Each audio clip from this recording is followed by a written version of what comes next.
सहस्रबाहु के नगरी सासाराम में उपस्थित हूँ। शेरशाह के सूखा रोजा को देखने वाले हैं। समझ में आ रहा है कि बहुत ही खूबसूरत शेरशाह के सूखा रोजा भी है। जिस प्रकार शेरशाह का पानी वाला रोजा बनाया गया है, सेम उसी प्रकार सूखा रोजा के भी वो स्वीकार किया गया है। लेकिन मैं पानी रोजा के बगल में एक शिव शंकर जी का मंदिर है, वहीं पर अभी उपस्थित हूँ। यहाँ पर सत्संग की व्यवस्था बहुत अच्छा होता है।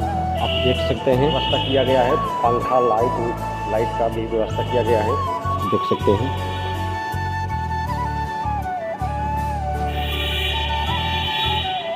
यहाँ पर मंच कितना खूबसूरत बनाया गया है।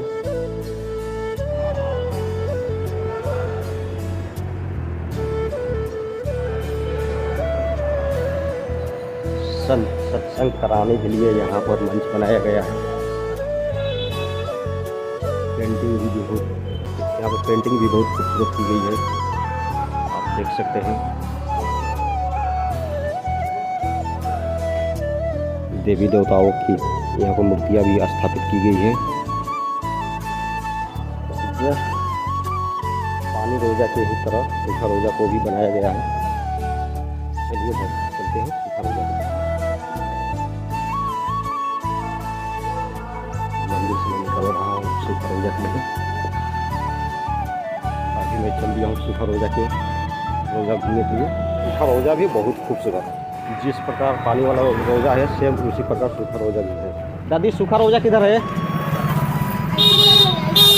यहाँ से? थैंक यू दादी।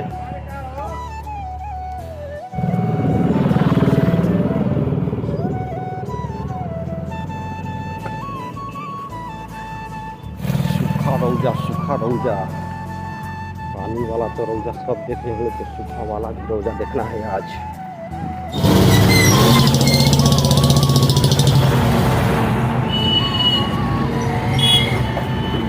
दिखाई देने लगा सूखा रोजा।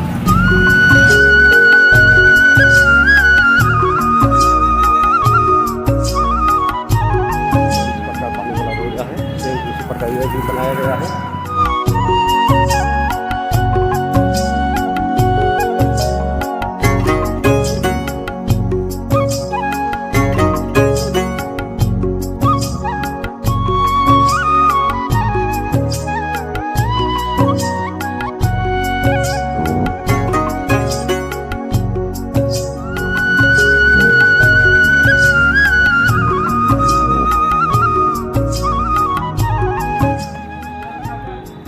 होता है।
फिर मंडप जलाकर आया है। इसी गेट से मैं निकलूंगा जिस गेट से मैं एंट्री मारा था।